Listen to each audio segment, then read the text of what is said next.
afternoon. It is hot.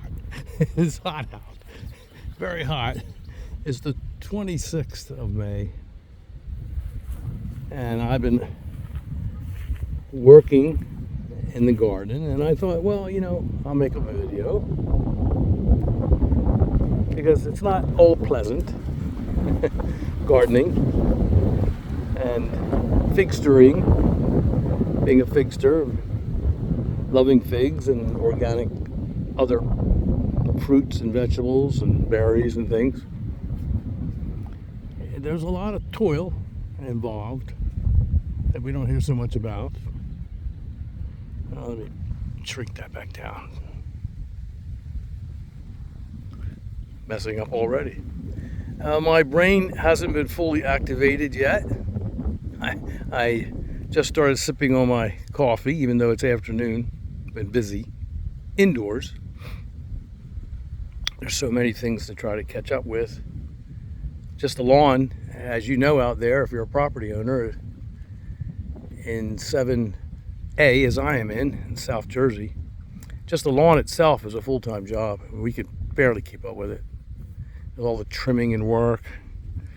And then there's the meddlesome interferences that we have to contend with in life, I'm sure you're acquainted with. But we keep at it, but it's difficult.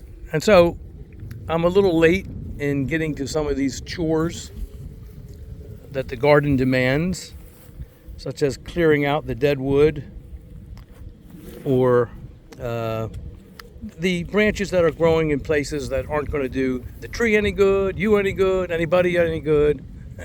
And so clip them out of there. Get rid of them. That's the rule of thumb. Just clip them out because they just don't get enough sun. They're in a lower position. They're being shadowed by the other branches in the tree. And they're just going to take away vital nutrients and strength from the upper terminal buds that will produce fruit like these. And you can see this is a wonderful Breba crop, although I'm knocking them off because I'm not really taking my time as I should. I'm making a few mistakes, which I'm going to show you. It's always better to do these things when you have adequate time to do so, which for me, honestly, is never. So I'm just at it, it seems, full time. But, oh, there's a spider. Spiders are your friends. Other bugs, mostly not. But I don't fool around with the spiders. I find that they do a good job of cleaning up some of the aphids and other creatures that can do harm to your plants. So, back to what I was saying. I'm clipping away a lot of dead wood and wood that's of no value. Like, for example, here's a piece that should come out. This is a nice shoot, but it's underneath of everything else. So why do I want to preserve it? And why should I want it to get larger and then eventually become scraggly or sickly or shade out other more promising shoots along the peripheral boundaries where they are receiving adequate sunlight required for fruiting properly? Here again is another branch that it has Breba on it, so it's going to be spared the sentence of being clipped away for now. But I can see that it's inside, it's towards the center. So once it's done fruiting, or I might release it from the rope that I just put around it to try to contain the whole tree. And we need to do that. We need to structure our trees. We need to cut away branches. We don't need to go crazy on the pruning, especially certain varieties, and especially the San Pedro types. We talked about this in the past. But we need to prune, but we need to prune prudently and resourcefully. We have to prune in order to accommodate the tree in its efforts to produce more and more high quality fruit. That's what we do. We facilitate that process by pruning. That's all we do. We try not to prune excessively. Try to prune intelligently, methodically, with a purpose. That's what I do. Now, this is the Feliciano Bianco, my uncle's tree that is many decades old. I've talked about it. It is not Desert King. It is different. I've talked about that. I've got videos that talk about the differences between this San Pedro type and that one, the Desert King. They are closely related, but they are different.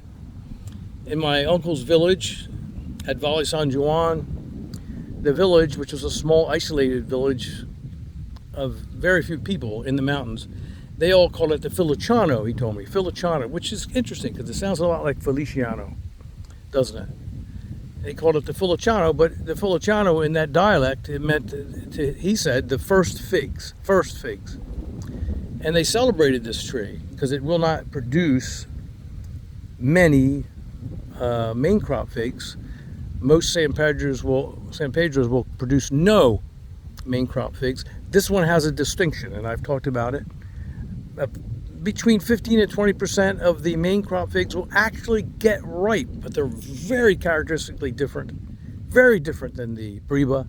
Not as good, and they're poor, or I say fair minus the poor, in quality. Nothing to get excited about. Certainly never pick a Feliciano Bianco over a Desert King because of the fact that a few of the main crop figs will get ripe. Although I've had some years with perfect weather where the main crop figs were kind of not too bad, but it's rare. But anyway, it is a San Pedro type, a vigorous grower. I've talked about this tree.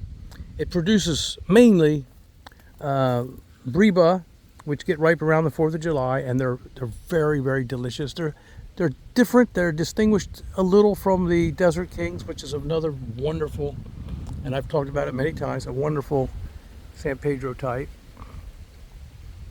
But I'm working around this tree. I wanted to just point out a few things, what I do, and here I made a mistake. Let's look at this. I clipped this one off. See, can you see it? I clipped this one just now. Stupidly, foolishly. I make a lot of mistakes. I think we all do, don't we? Really? And me, I think a few more than I'm gonna. Anyway, I noticed it has some Briba on it after I cut it. Let me see if I can free this darn thing. But now it's caught up in the rope. But I do tie up my figs like this. This is what I've been doing today.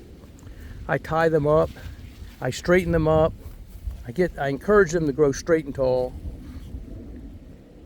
I weed them out and thin them out and prune them, and I try to do everything I can to facilitate a better crop and a healthier plant, a more productive plant.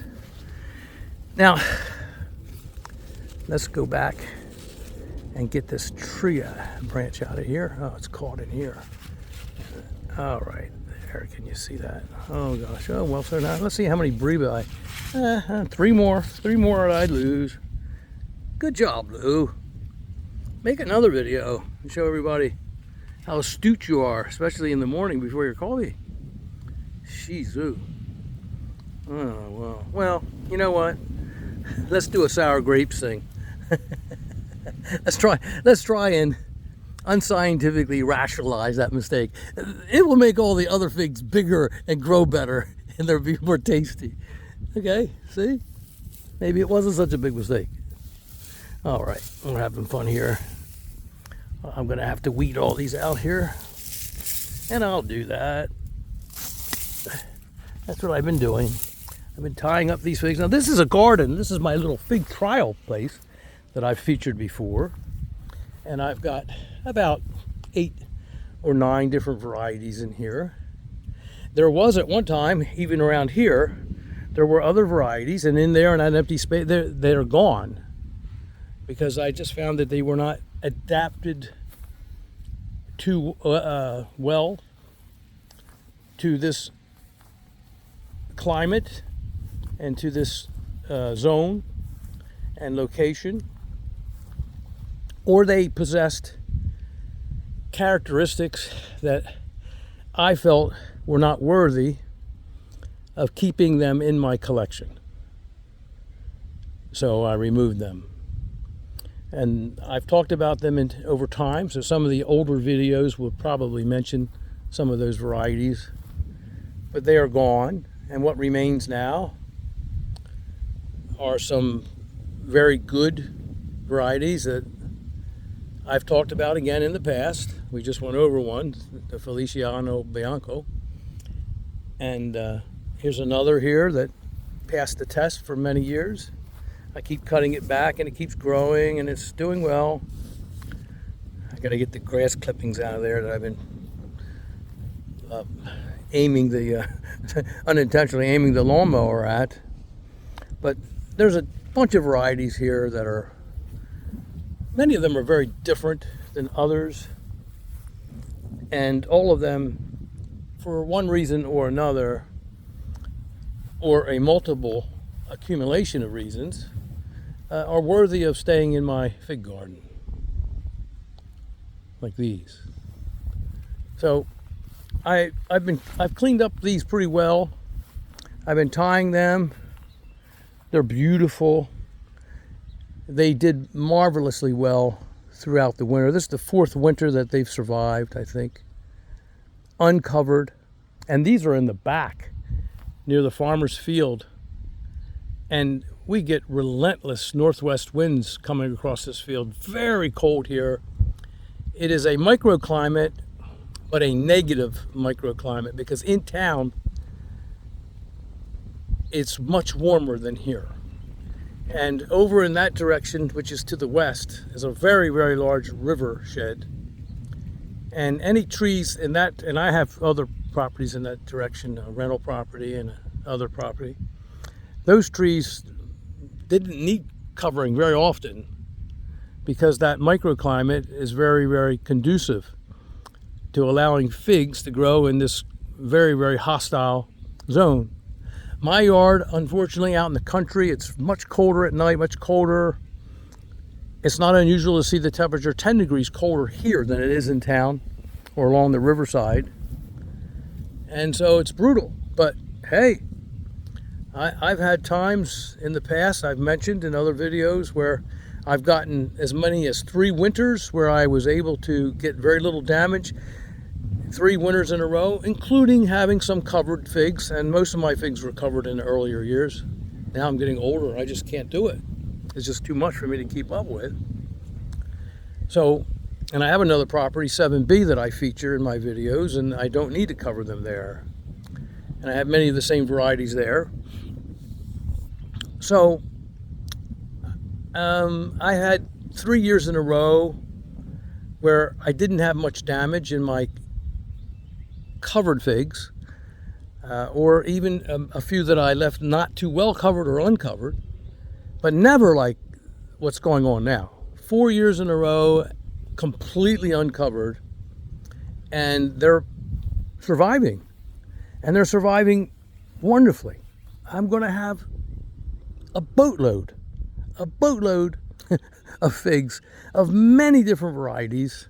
I haven't even gotten around the other part of my orchard, the one that I feature often near the house, which is the wind chill, which does matter, wind chill matters, is blocked somewhat by the house, and the sun beats down on that side of the house in the wintertime too, and it warms things up in the daytime, and accumulatively over an entire season. That makes a big difference. So those trees can endure colder winters than these can, or colder conditions. But still, I'm okay. So I'm happy. Even out here, I'm doing well. And so I need to do things to these figs now that I didn't need to do in the earlier years. I need to tie them. I need to prune them. And I'm not done with this tree. I've got plenty of trees. I've got plenty of wood in here that I want to take out, you see? Because that's going to be shaded. It's just going to stop the air circulation in this tree. It's not going to be conducive to a healthy tree.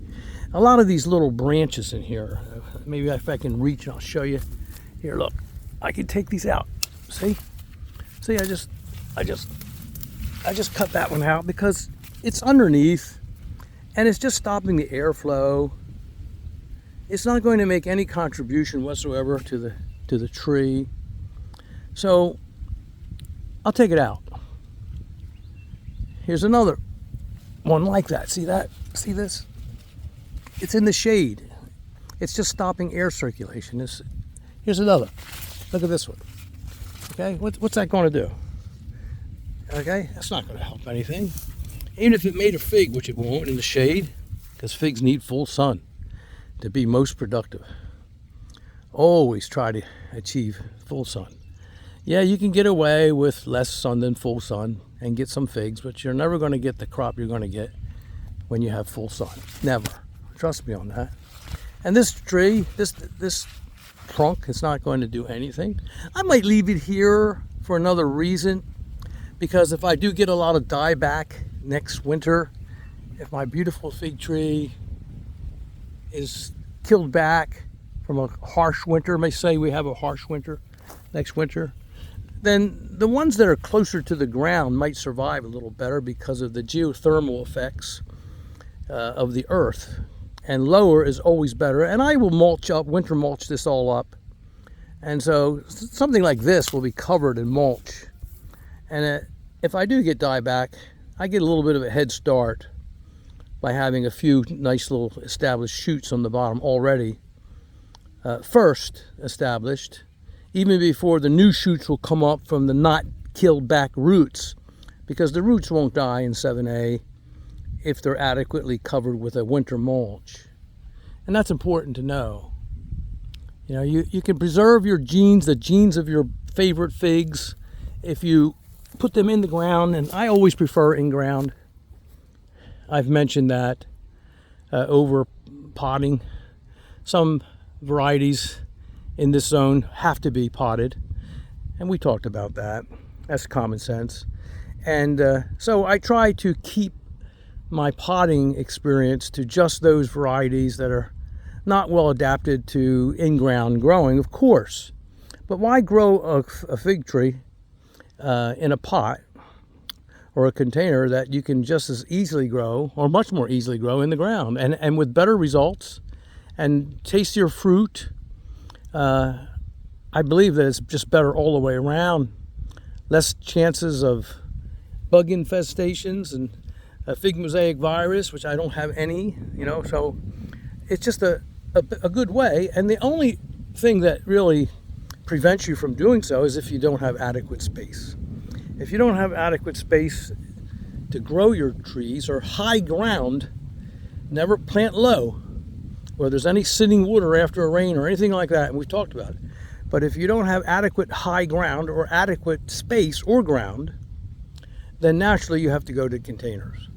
But I encourage you to grow your trees in the ground if you can, and pick good varieties that will flourish in that environment. Now, I could go on. Look, I have ducks. See that? They're all nesting in the shade. And that's what I should be doing right now, because I think I'm getting a little lightheaded. Can you tell? I need some more coffee, and I need to awaken my brain from hibernation. Because I'll tell you, this hot weather too is starting to really get to me. But I keep at it. It's almost like a 24-hour job keeping at all this. But I've accomplished a lot in recent days. I'm never finished, and I've got so much more to do. Look, I mean, our son came over, and thank you, Marius. He came, and he's been helping in the morning when it's cool. He's been helping us, and he's been starting our garden, and he's digging a nice garden here, but he's not been well lately, and so I've been trying to tell him to back off, but he's pretty persistent, kind of stubborn like his dad maybe, and he won't stop. But we're getting there, and pretty soon I'll be putting in my tomatoes and my peppers and my vasanaga, my basil. That's what vasanaga is to us. And putting in some essential things I would consider, some peppers and cubanellas that I really don't like doing without around the house in the summertime. You might say, well, oh yeah, but you live in New Jersey, it's the garden state. You can run out and go buy it on the roadside stand. Yeah, you can, but you never do, or you do, but not enough, and never when you need them. You say, oh, I want a fresh tomato. I want some peppers. I want some peppers and onions. Well, guess what? You don't have any. You don't have any, not handy, because you're always out when you want them. It's never convenient. And so grow them. That's the solution. And of course, they're going to be healthier, because I don't use any pesticides and I don't use anything that is detrimental to our health. I try to adhere to that whenever I can. I try to grow organically as much as possible. And so I would like to believe, and I think it's true, to claim that the produce coming out of that garden is going to be a lot healthier than out of a lot of farmers' fields.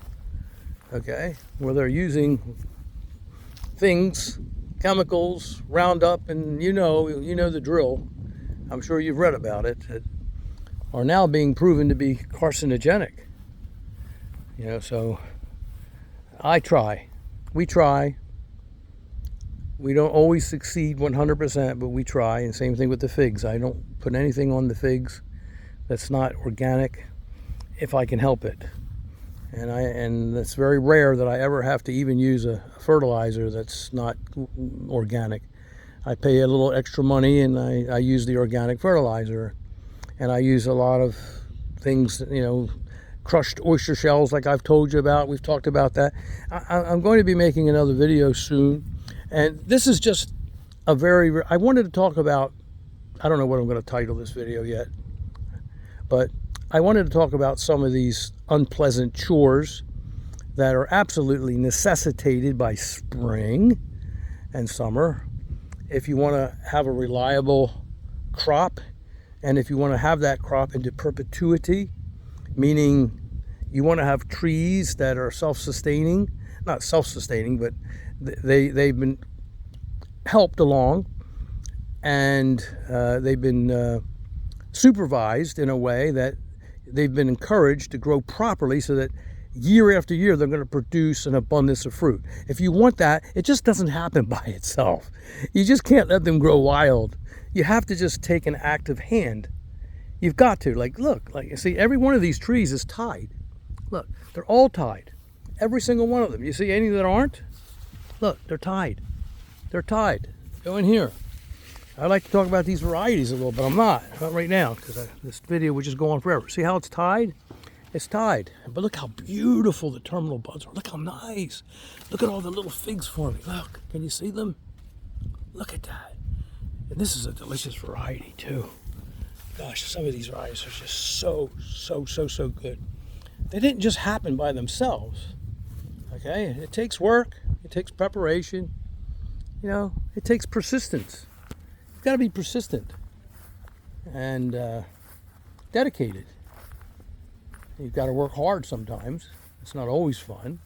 I rather enjoy it. Look at this. You might think, oh, wow, what kind of an infestation is that? And I saw this today, and I looked at it closely. Can you see it?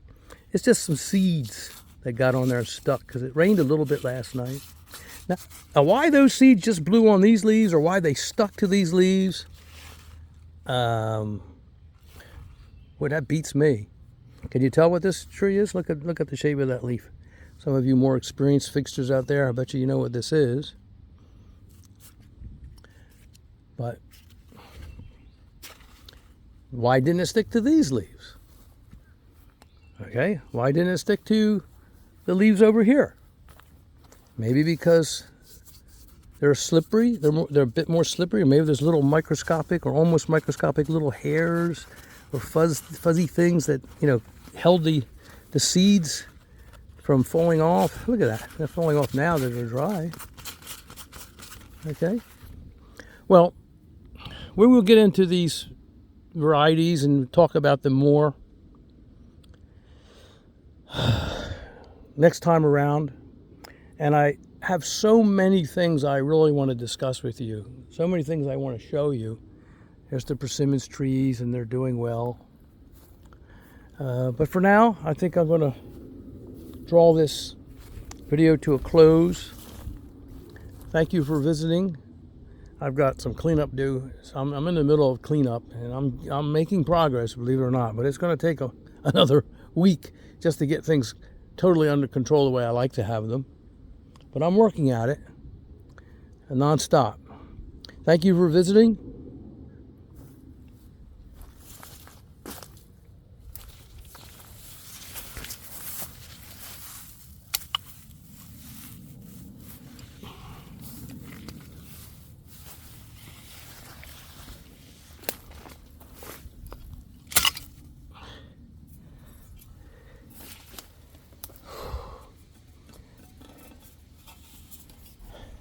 I could use a sip of this.